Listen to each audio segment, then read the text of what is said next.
गोपीजनवल्लभा गिरिवरधारी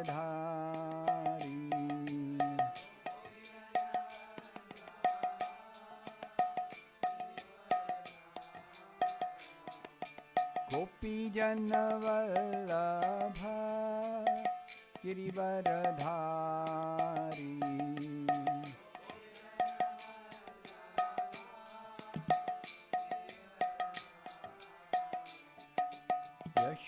यशोदानंदन व्रज जनरंजन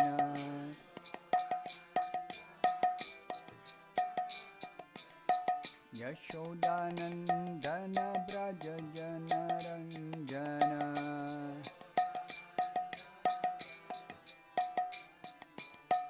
यमुना तीरावनचारी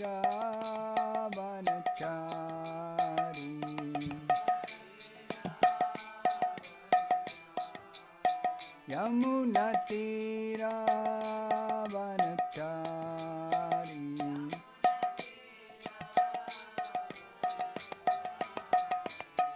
जय राधा माधव कुंज विहारी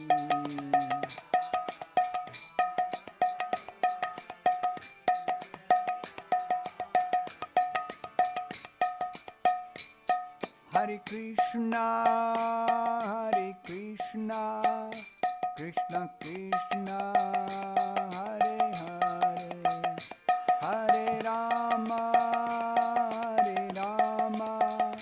राम राम हरे हरे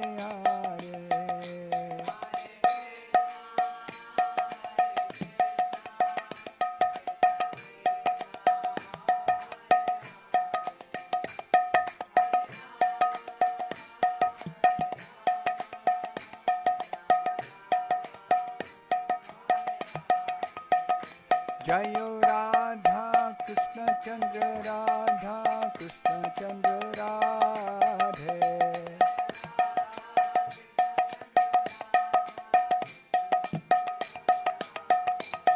जय राधे जय राधे जय राधे जय श्री राधे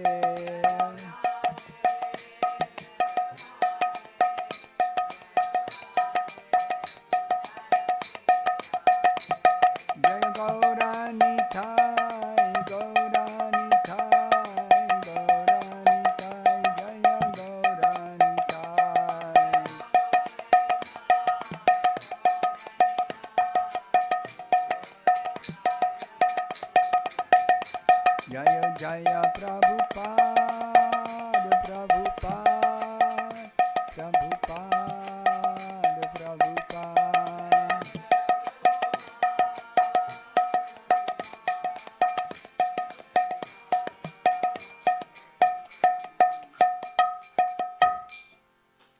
जय ओम Vishnupad Paramhans परिव्राजकाचार्य Shri Shrimad His Divine Grace A.C. Bhakti Vedanta Swami Prabhupada ki jai. ISKCON Samsthapakacharya Savior of the whole world Jagat Guru Srila Prabhupada ki jai. Srimad Bhagavatam ki jai. Nithai Gaur Premanandi Hari. Om Namo Bhagavate Vasudevaya. Om Namo Bhagavate Vasudevaya. Om Namo Bhagavate Vasudevaya.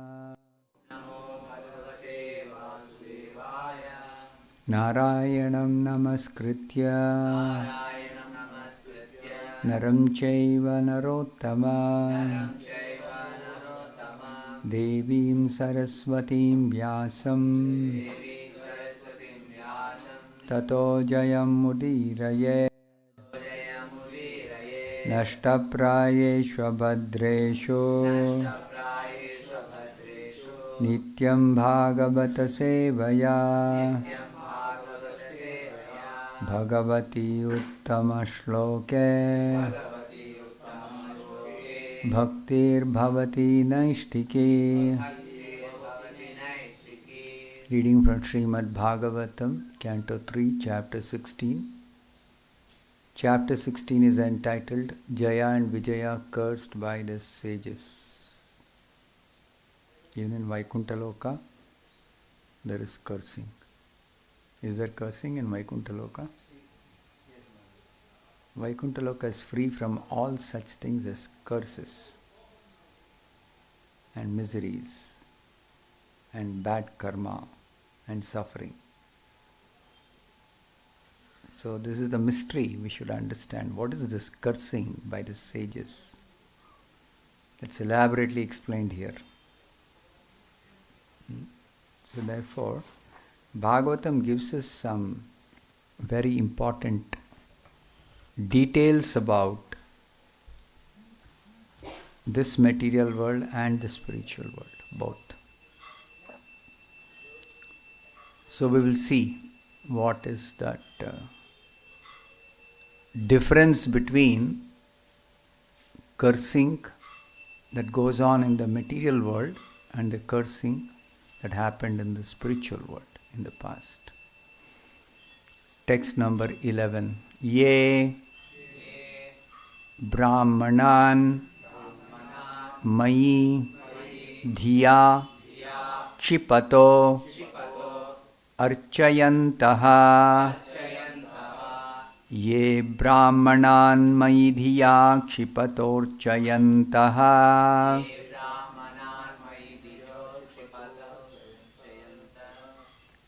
Ye Brahmanan Mayi Dhiya Kshipatorchayantaha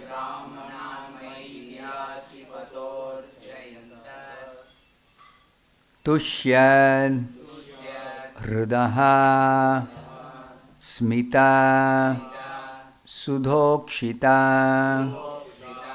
Padma Vaktraha Tushyadhrudah Smita Sudhokshita Padma Vaktra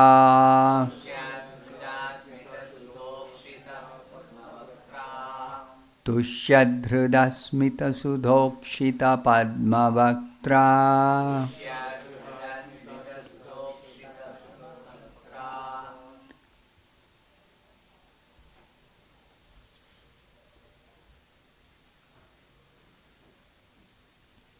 Vanya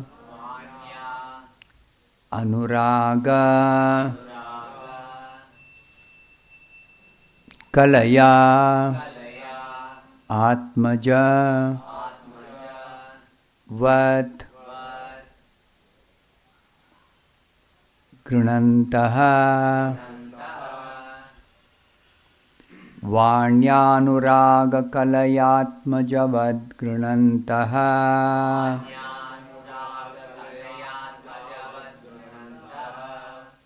Vanyānurāga kalayātmajavad grunantaha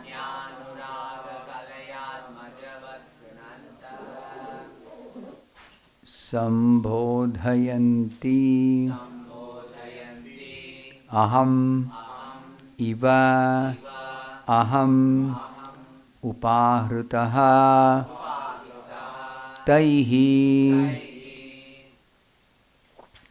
sambodhayantyaham ivaham upahrutastaihi sambodhayantyaham ivaham upahrutastaihi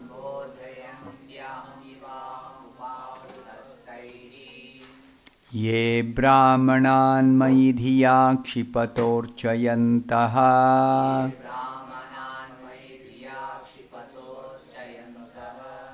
Tushyadhrudah Smita Sudhokshita Padma Vaktra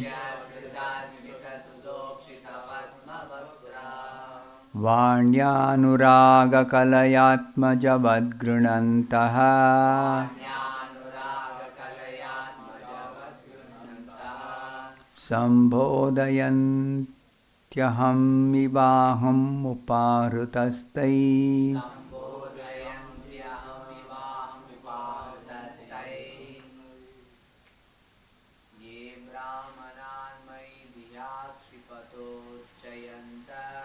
ये ब्राह्मणान् मयि धिया क्षिपतोर्चयन्तस्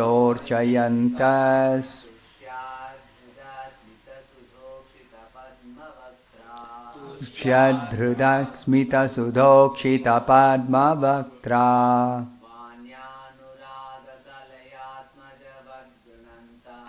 वाण्यानुरागकलयात्मजवद्गृणन्तः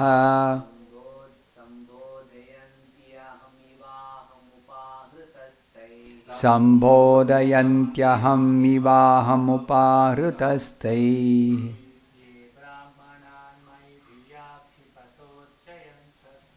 ये ब्राह्मणान् मयि धिया क्षिपतोर्चयन्तस् तुष्यद्धृतस्मितसुधोक्षितपद्मवक्त्रा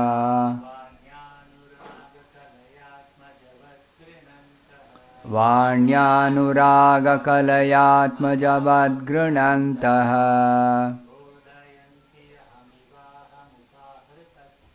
सम्बोधयन्त्यहमिवाहमुपाहृतस्तैः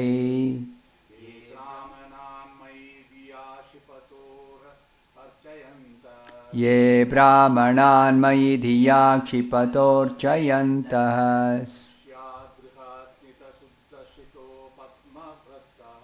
तुष्यदृढस्मितसुधोक्षितपद्मवक्त्रा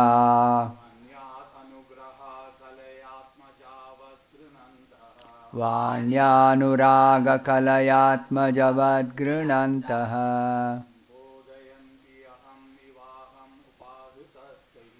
सम्बोधयन्त्यहमिवाहमुपाहृतस्तैः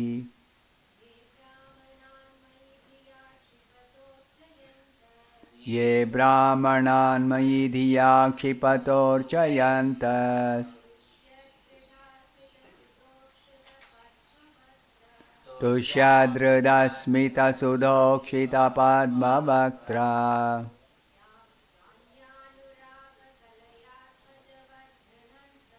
वाण्यानुरागकलयात्मजवद्गृणन्तः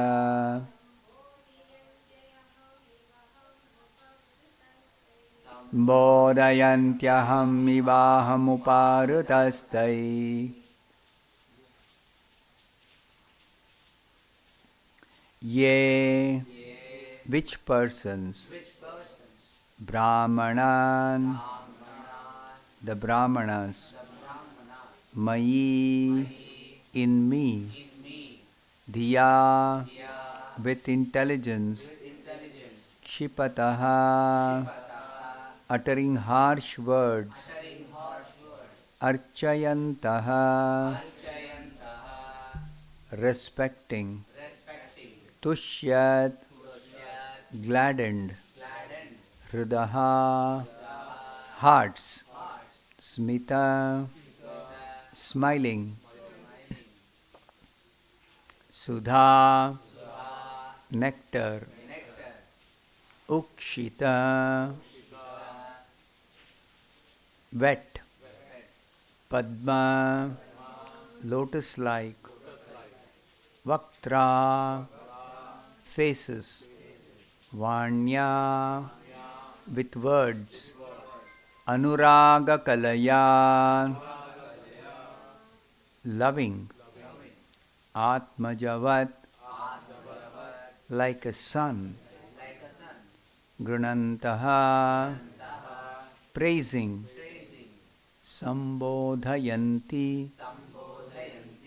pacify aham I iva as aham I upahrutaha being controlled taihi by them. Translation and purport by His Divine Grace A.C. Bhaktivedanta Swami Prabhupada. Without Prabhupada's translation and purport, we'll understand nothing.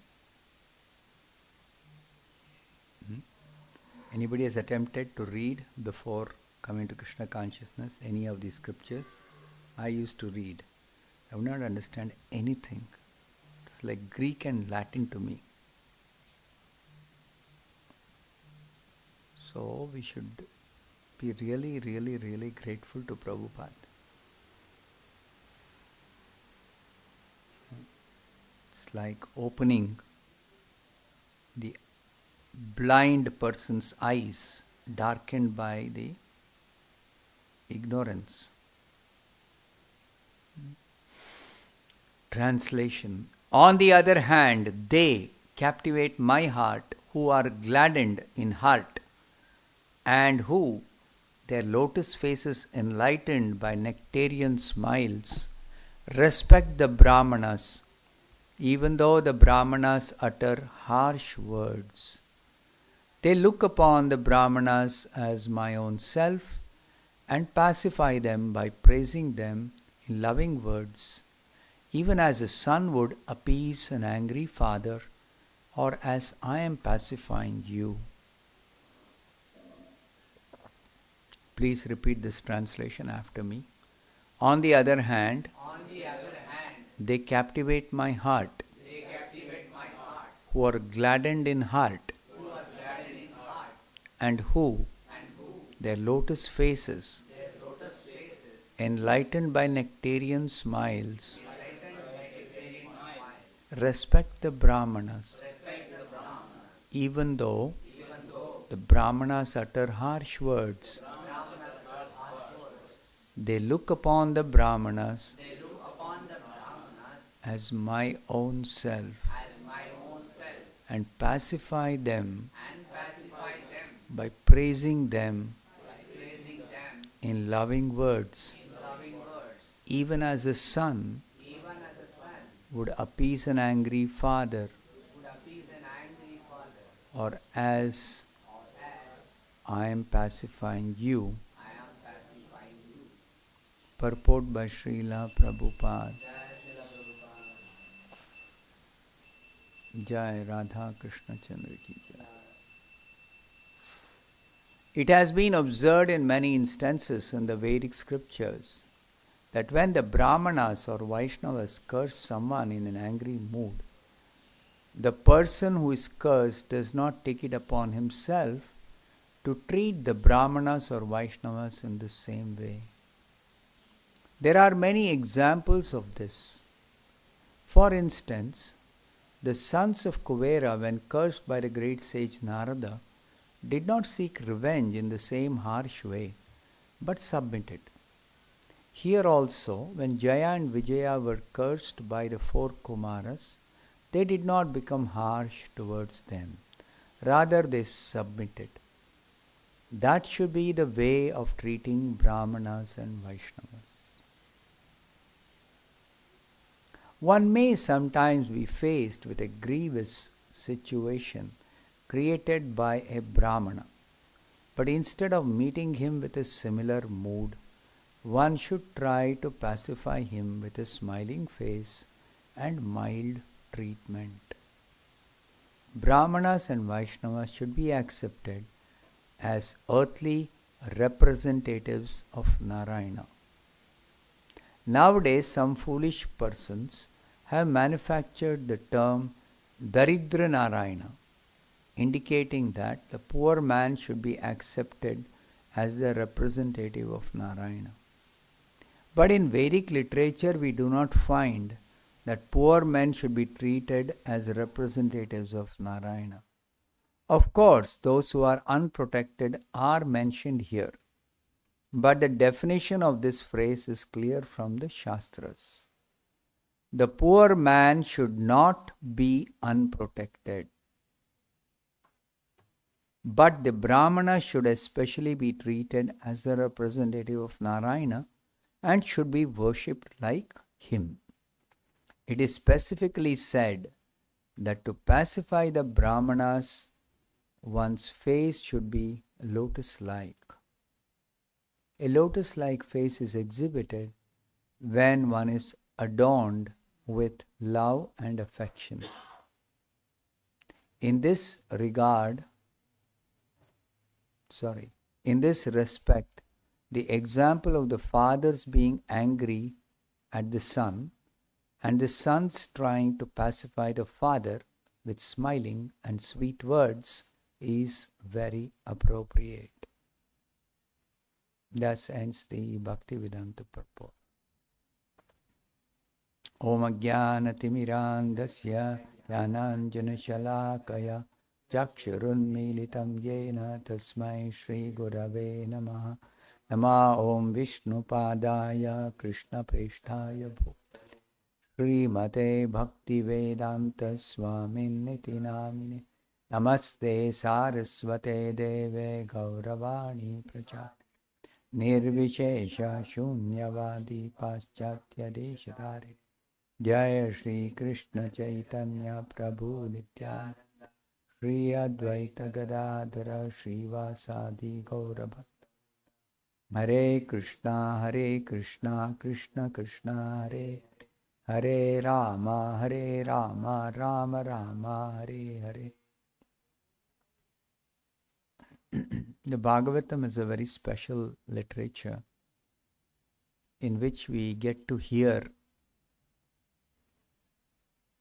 how the Supreme Personality of Godhead deals with different persons. When we say absolute truth as a person means not everyone is treated same way. Impersonal means everyone is treated the same way. There is no room for personal feelings, personal discrimination, personal features, so many personal features. None of these personal features are seen in the impersonal feature. Just like you would have heard before coming to Krishna consciousness.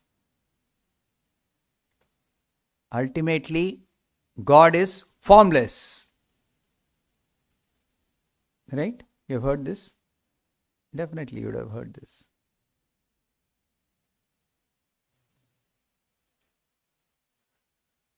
And you have to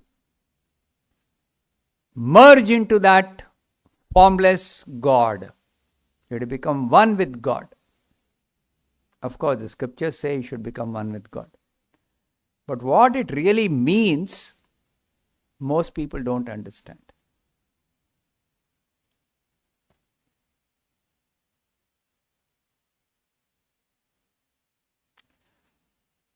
So, to become one with God, in the Upanishad itself it is there. Narayana sayujyam avapnoti. Narayana sayujya means become one with Narayana. In what way become one with Narayana? That has to be clarified. There are so many ways of becoming one. So, which way is to be understood? But even then, impersonal feature means, what is the description of the impersonal feature?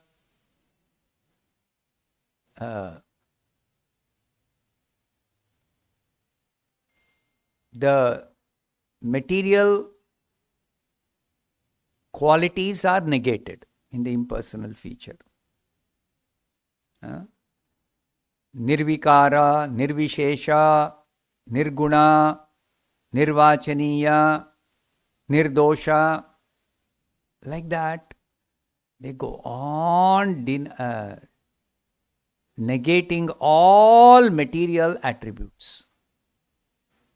And it goes on and on and on, and people think that's the only description that is possible. If you ask any impersonalist, can you tell me something positive about the absolute truth? Don't tell me anything negative. I've heard enough. The impersonalist in most cases, will be unable to say anything positive.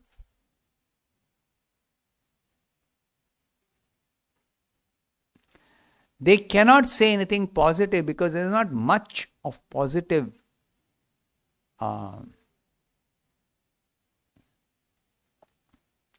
characteristics or qualities to be described. Take the second chapter of the Gita. Krishna describes the soul. Initially, he describes soul in negative way, correct?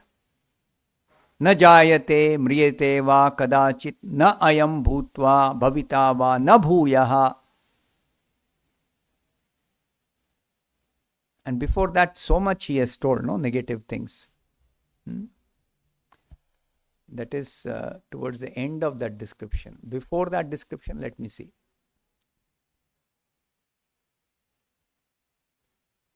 How important it is to understand the personal feature of the absolute truth will be very evident when you try to see how many negative descriptions are there of the impersonal feature.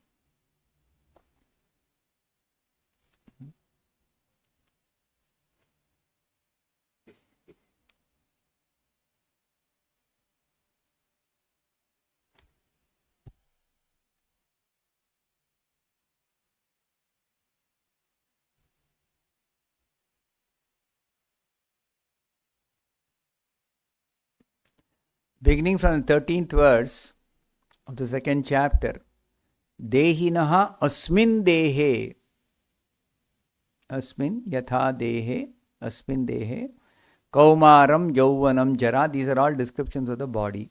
This is not description of the soul. Tatha dehantara praptihi. As the soul is changing bodies, the soul will similarly change body. There is no positive description of the soul. But the body, so much is there. Body is changing. 3 states of the body are described. Kaumaram, Yauvanam, Jara. Then Dehantara, change of body again. Dhiras tatra na muhyati. A person who is dhira, who is self-realized, is not bewildered by this change. Okay. So we don't have really much of a positive description of the soul here. Okay. Then Krishna tells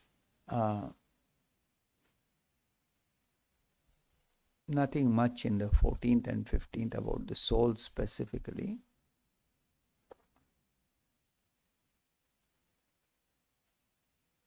And 16th also, very difficult.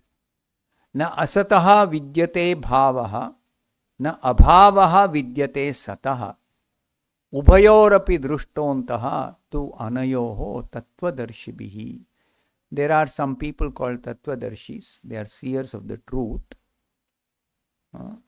They have concluded something. What is that conclusion? Na asataha vidyate bhavaha. Of the asat means non-existent, there is na bhavaha, no endurance. So this also doesn't give positive description of the soul. 17th verse. Avinashitu tadvidhi yena sarvam idam tatam vinasham avyayasyasya na kashit kartum arvasi. Know that which pervades the entire body is indestructible. Here is a positive description. Soul is pervading the entire body and soul is indestructible. Now again, soul is spread everywhere. Pervading the entire body means spread everywhere throughout the body. That is also not a very positive description.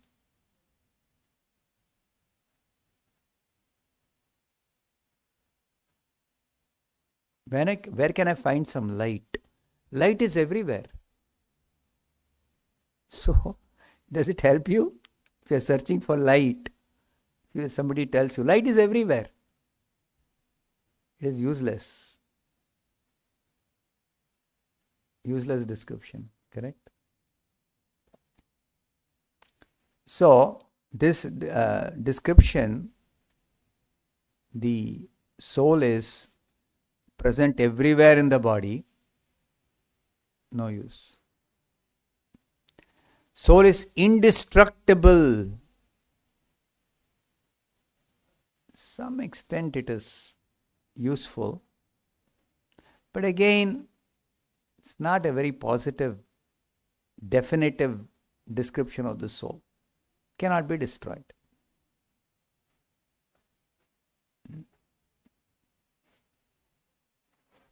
No one is able to destroy the imperishable soul. The same thing is stressed. Soul is imperishable. Nobody can destroy. Indestructible, same thing. Okay.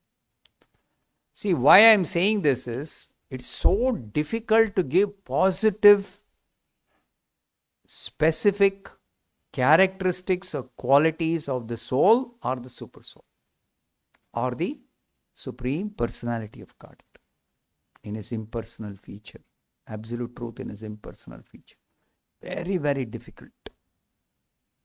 Not so much the Paramatma feature, but the Brahman feature of the absolute truth and the descriptions of the soul in the Upanishads.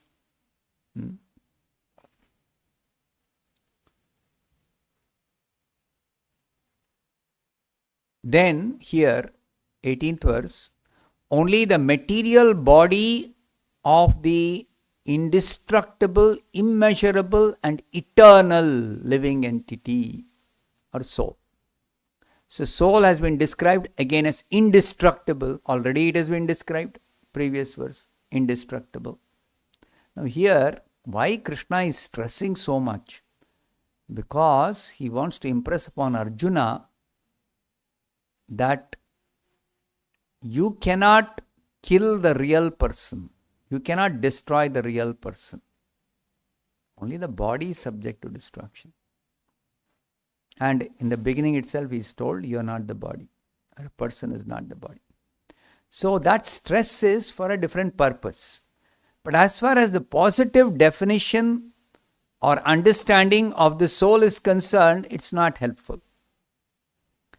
So already 2 times indestructible, previous verse, correct? The soul which is spread throughout the body is indestructible. No one is able to destroy the imperishable soul. Same thing, indestructible.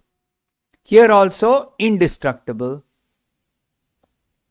So we are not progressed much in terms of getting positive definition or understanding of the soul.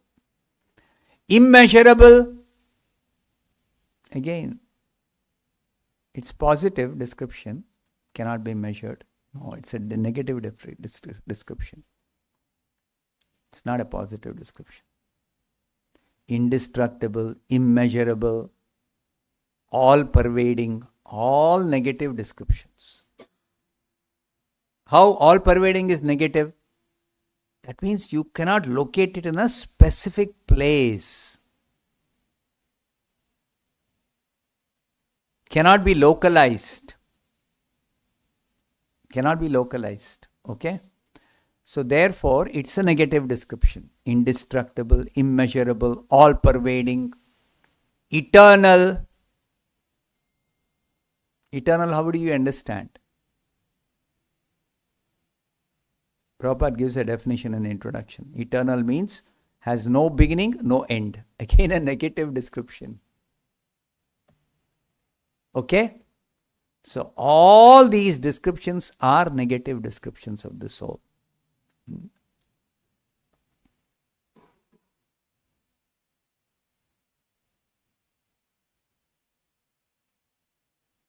Again, in the 19th verse also, one who is in knowledge knows that the self means the soul, slays not, does not kill anybody. And the soul is also not killed by anyone. So again, negative description.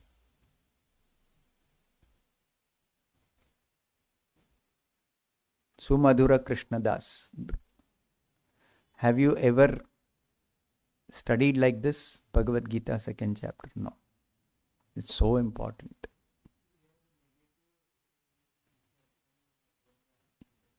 Negative is stressed because Arjuna is telling, how can I kill? How can I kill? How can I live? By killing my own relatives. Killing. He is obsessed by this killing business. I mean, obsessed means he doesn't want to kill. Thinking, how can I kill? I don't want to fight because I don't want to kill. So Krishna is stressing again and again. There is no possibility of killing the soul or the real persons. The soul is indestructible. Soul does not kill. Soul is not killed. He is stressing for this purpose. But in any case, if you are looking for a positive description or definition of the soul, you are not getting in these descriptions.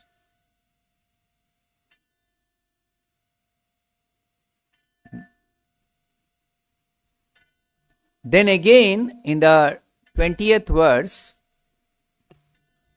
for the soul there is never birth, there is no death. Negative again, correct? No birth, no death. Na jayate, mriyate va, means another way of telling, na mriyate.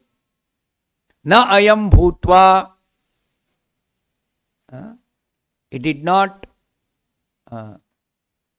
come into existence in the past.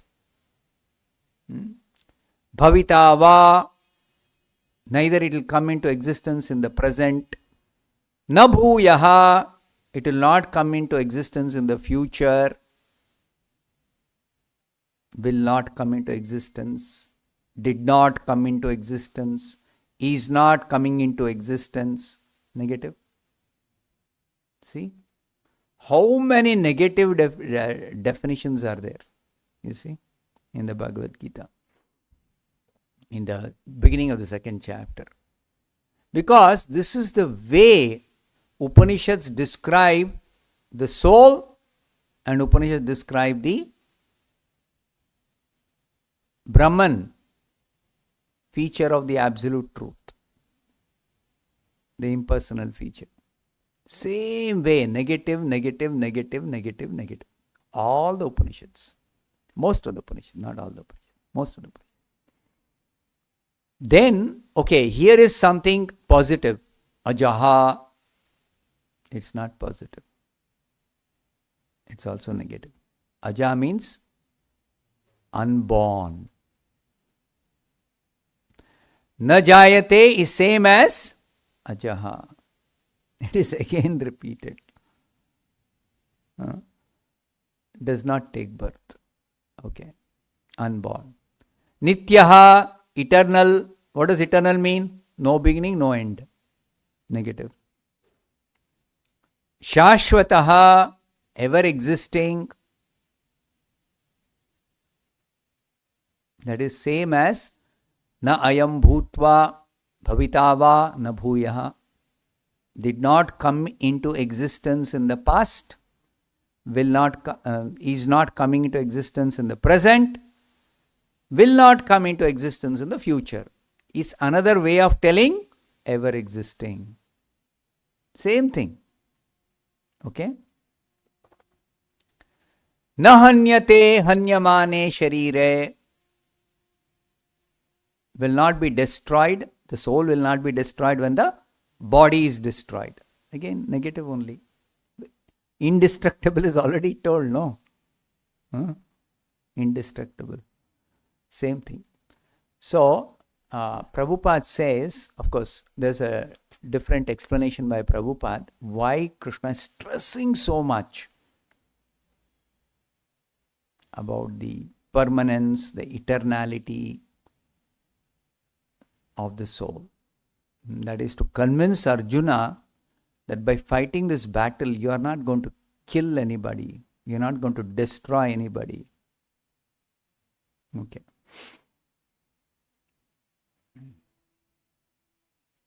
Again, 21st verse also. How can a person who knows that the soul is indestructible, unborn, eternal, immutable? Immutable is unchanging, does not undergo change. Kill anyone or cause anyone to kill? Again, negative only. Again, what was told in the 13th verse is again repeated in the 22nd verse. See how. As a person puts on new garments, giving up old ones, similarly the soul accepts new material bodies, giving up the old and useless ones. Okay. Now so much of negative. Now let us hear something positive from the Bhagavatam. Beautiful Bhagavatam. Srimad Bhagavate. Mahamuni Krute. Kim va paraihi. What can be greater than the Srimad Bhagavatam, which is beautifully composed by the great sage Vyasadeva. The description of the kingdom of God, the previous chapter to the present chapter we are discussing, 3.15, 3rd canto, 15th chapter. The description of the soul, that is the devotees in the spiritual world, and the description of the Supreme Lord in the spiritual world. The absolute truth in the spiritual world, in the spiritual kingdom of God. So here Brahma is describing first of all the devotees.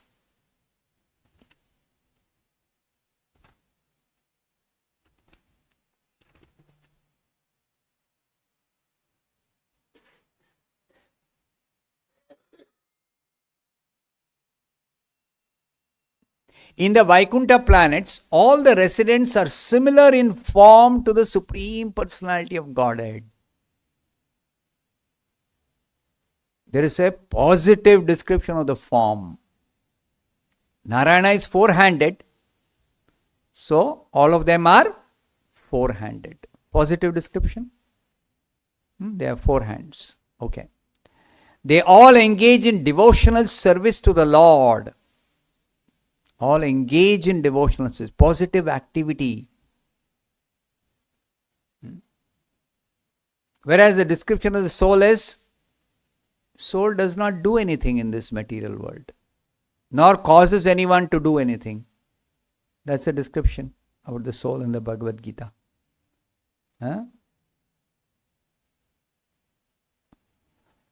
Whereas here, the positive description, they all engage in devotional service to the Lord without desires for sense gratification. Then,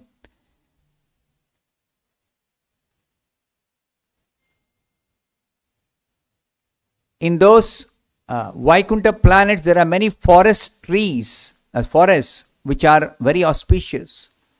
In those forests, the trees are desire trees. Positive description. What kind of trees? Desire trees. And in all seasons, they are filled with flowers and fruits. Positive description. Filled with flowers and fruits. Because everything in the Vaikuntha planets is spiritual and personal. Positive. Right? Everything is spiritual. And personal. That means there are no things there. There are no inanimate objects. All are persons. So this is another positive description of the spiritual world. That here we have so many lifeless, inanimate things. Table, chair, wall,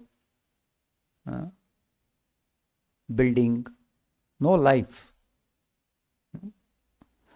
Whereas in the Vaikuntha, everyone and everything is a person. So which means that the absolute truth also in the kingdom of God, spiritual world, spiritual planet is person. Everybody and everything is person. In the Vaikuntha planets, the inhabitants fly in their airplanes. So everything is positive in this. Positive description. So my point is, Bhagavatam is that unique literature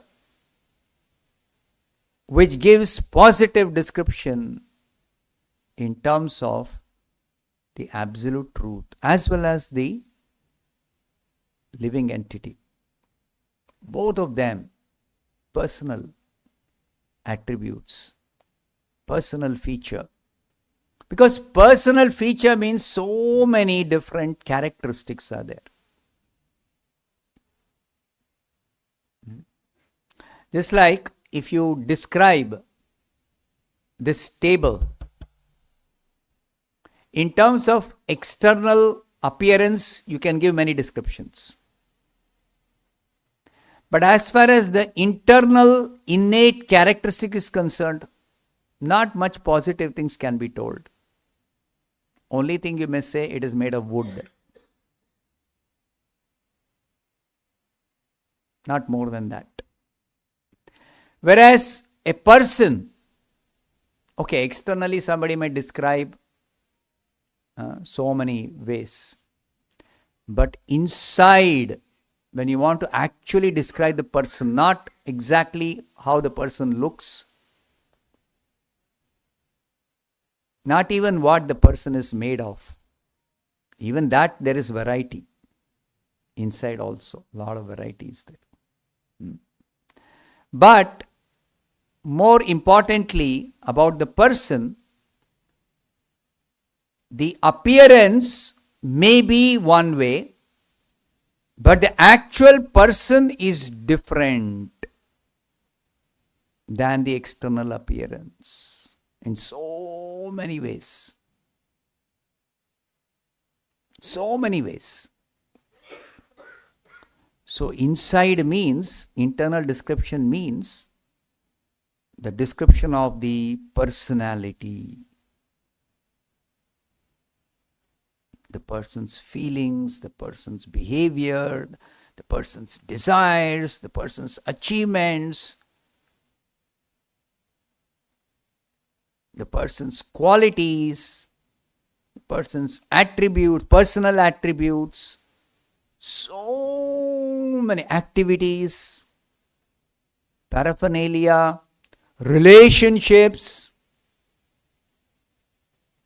And that is what is the unlimited characteristic of the Supreme Lord and His pure devotees and His abode and His paraphernalia and His relationships and His qualities. Unlimited. Unlimited. So that is what the Bhagavatam is presenting.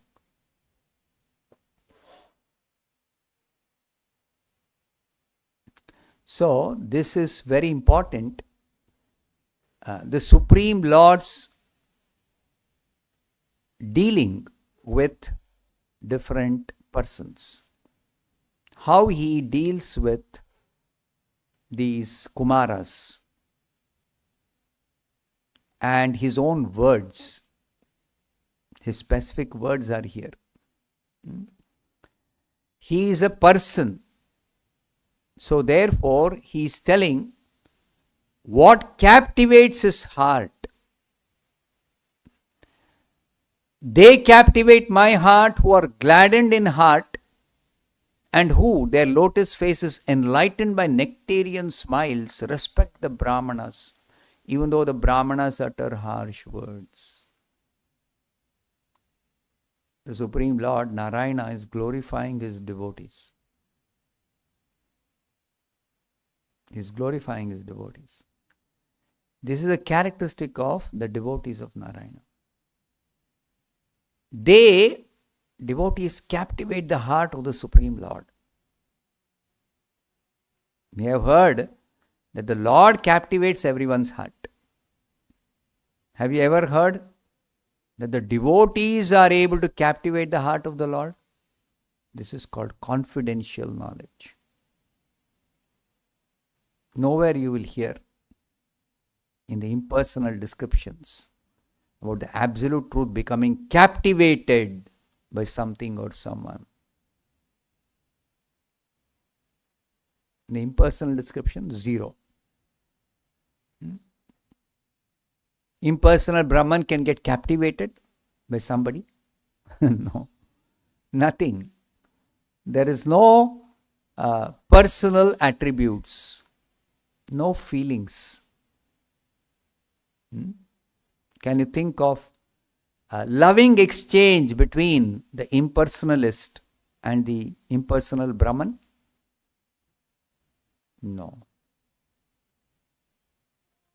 No personal exchange. Even though when they merge into the impersonal Brahman, yesterday I described, they experience what is called as Brahmananda, spiritual joy.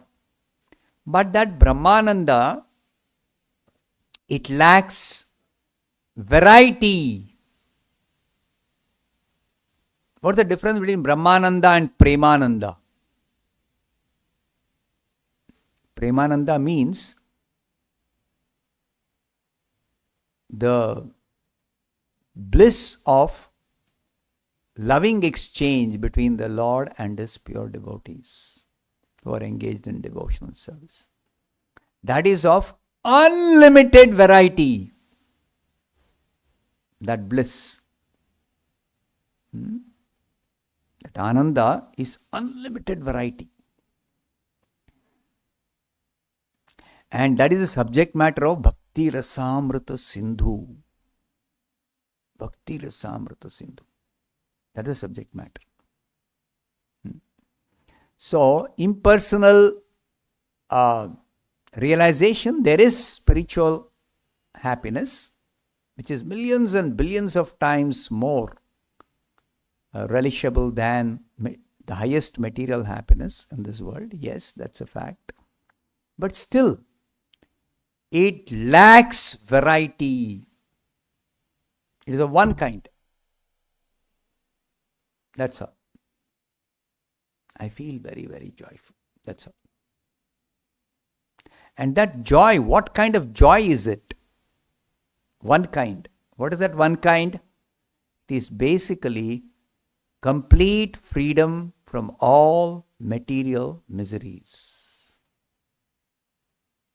That's what it is.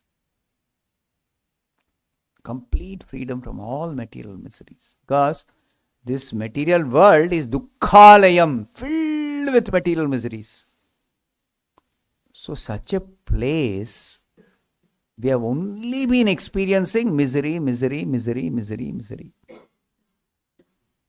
And under illusion, when there is some relief from some misery, we think that is happiness, pleasure, enjoyment. So there is no real happiness in this material world. There is no real pleasure. There is only some relief from misery sometimes. And that is wrongly thought of as happiness or joy or enjoyment or pleasure. So real pleasure is spiritual pleasure. And that spiritual pleasure begins with impersonal realization, which is complete freedom from all material miseries. And that freedom from material miseries is called Brahmananda. It is positive happiness because there is no misery at all. It is not just relief from material miseries. No more material miseries. No more material miseries. Total abnegation of all material miseries. So, Brahmananda.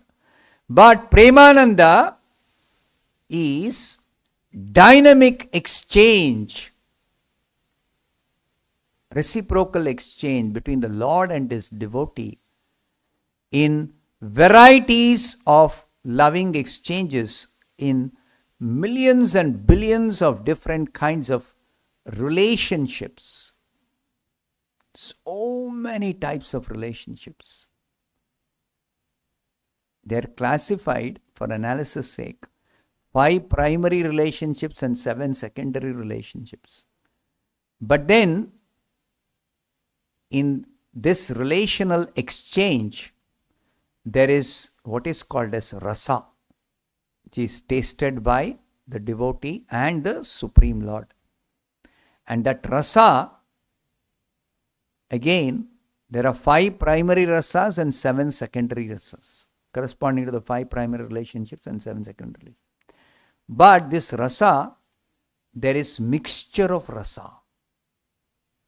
Just like the example is given, how many types of tastes are there? You have tasted different foodstuffs. 6 types of tastes are there. Which are the 6 types of taste? Nimai Priya.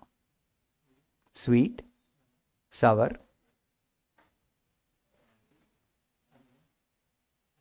pungent is kara, tikta. What do you say for kara in Hindi? Tikha. In Sanskrit, tikta. Salty, then 4 are over. Bitter, 5. 6th one is little difficult. Astringent. Astringent, what do you say in Hindi? Khatta is sour. Hindi wale, bolo. Shad rasa, 6 prakar ka swad. What do you say for taste? Swad. Ruchi. Kassa bolte hain. He's right. He's correct. Kassa. This is the taste of ginger. Ginger has got slight amount of bitterness and this astringent, both mixed. That's ginger. Pomegranate, it's a fruit itself, not only the skin. Even the skin and the fruit both have got astringent taste. Yes, that's correct. So these 6 tastes, but the mixture of these different tastes in different proportions is unlimited, virtually unlimited varieties of taste. Is it not? Similarly, this is an example given in the Bhakti Rasamrita Sindhu. 6 tastes, the mixture in different proportions gives unlimited varieties of tastes. Same way, the 5 primary rasas and the 7 secondary rasas in different mixtures, they give rise to unlimited varieties of experience of transcendental bliss by the devotees. That is called Bhakti Rasa Amrita. And it is Sindhu, it is an ocean. That means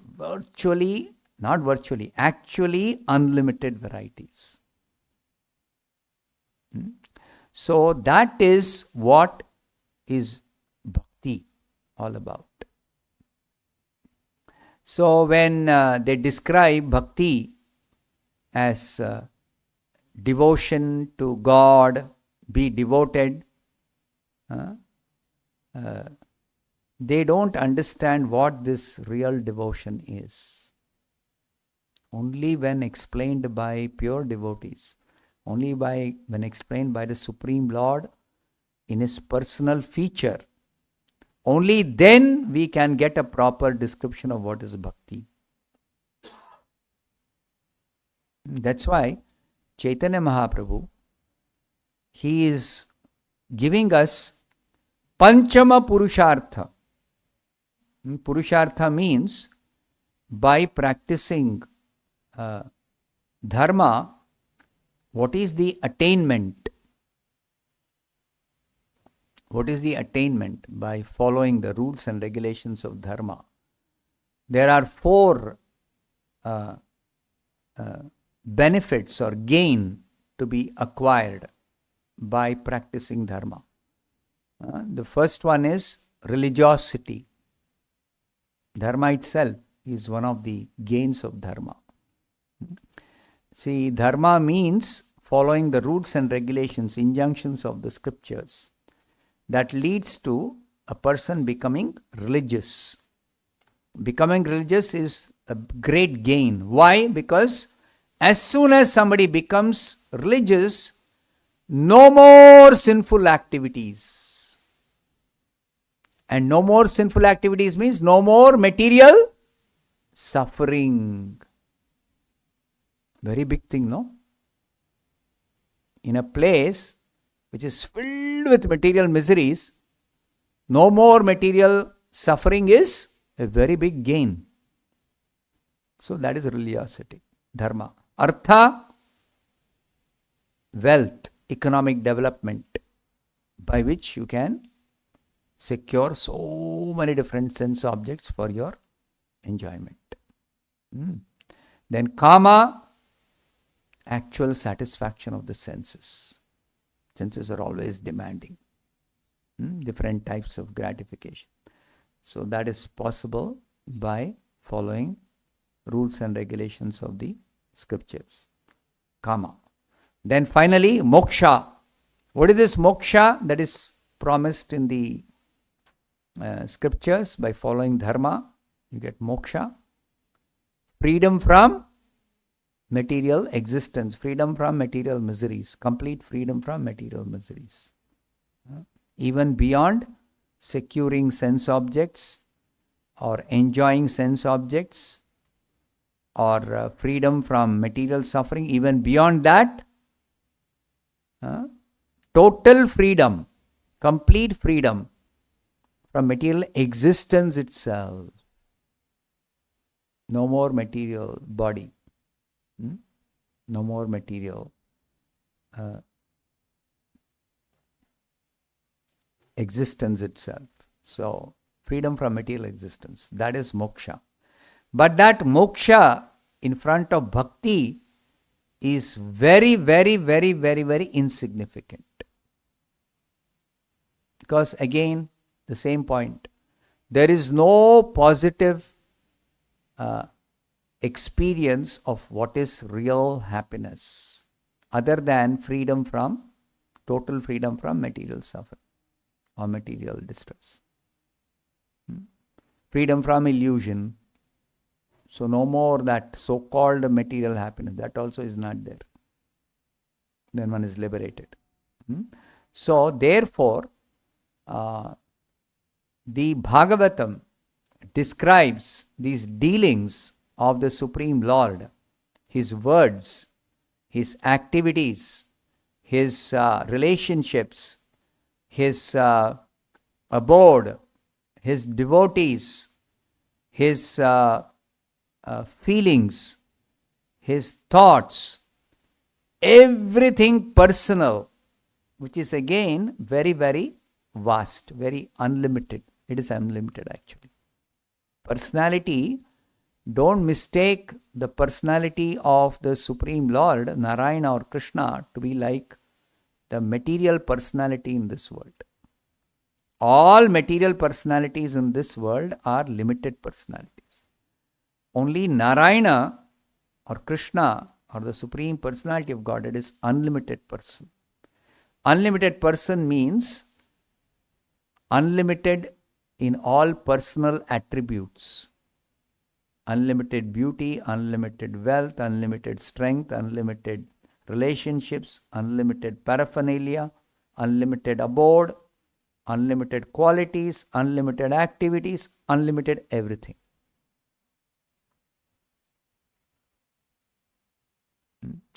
So that's why impersonalists sometimes say, when we say we are worshipping Krishna in the form of a deity, they say, why are you limiting God?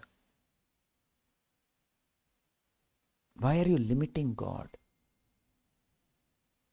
They don't understand what is unlimited personality. Example of unlimited personality, Krishna's pastimes. Krishna is appearing like a small infant, Shishu, just born, 10 days old. Putana came to kill Krishna. What did Krishna do? sucked out the life air of Putana. So these foolish impersonalists say, why are you limiting Krishna to 10-day-old baby form? Foolish people don't understand, even in that form, his power is always unlimited. His beauty is always unlimited. Like when people, sometimes devotees, beginner devotees, parents become devotees, then they have a small child, newly born child. They'll say, my child is so cute, so beautiful. He's actually looking like Krishna. Some even say he's as beautiful as Krishna. That may be true to a certain extent. When the child is nicely bathed by the mother, nicely dressed, nicely decorated, nicely clothed. But the moment it passes stool and urine, all the beauty is finished. This is a reality of the material world, no? Many times I had to wait in the airport. I see some young parents trying to deal with a small child. So first of all, the mother doesn't take complete responsibility for the child. Mother always, I've heard this, I don't know how far it is true, I think it should be true. Mother always demands father has got equal responsibility for taking care of the child. Which means in some cases what happens is, even if the mother is not working, because the child is just born and mother has to take care of the child, mother will say, I'll do day duty, and tell the father you have to do night duty. So the father has to work daytime in the office to support the family, and night time has to do duty of taking care of the child. And this child, particular case I am telling, of course not all children, most of the time, the daytime it sleeps, and night it does not sleep at all. It is awake. So night, somebody has to engage the child. If the parents are sleeping nicely, because they work the whole day, right? Morning they are not sleeping. Night they have to sleep. So the child will be awake and it will become thoroughly bored. Nothing is happening. So the child will demand. And if the parents don't attend, somebody doesn't attend, the child will start crying. That's the only language the child can communicate in the beginning. Correct? Crying. So it will cry and cry and cry. Whole night my child cries, one person complained. And it is my duty, because my wife has taken care of the child whole day. What care she has taken is a different matter. But anyway, she has attended to the child whole day.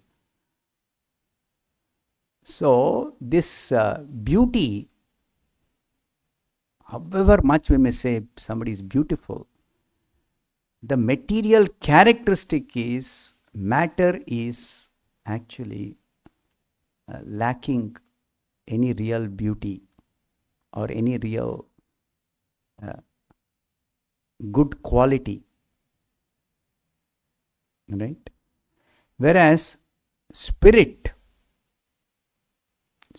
is all good, no defect, nirdosha.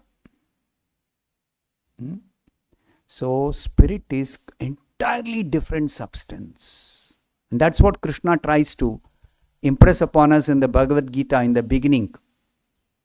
Negative definitions also help us to understand the spirit is completely different from matter.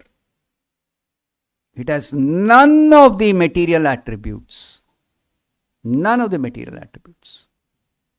Completely non-material. There is no similarity at all. No similarity at all. Absolutely no similarity.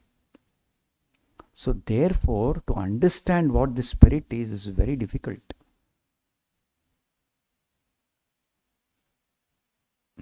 So you cannot understand spirit that way, by comparing it with matter.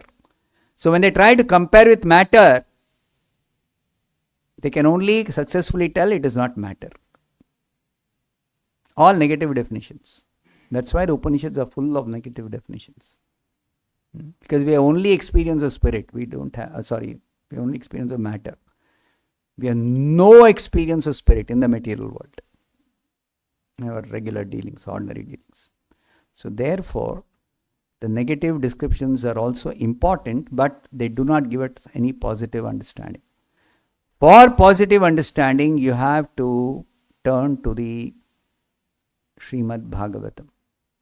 And such descriptions are said to be most confidential knowledge. See the 9th chapter of the Bhagavad Gita. Most confidential knowledge. What is described? Pure devotional service.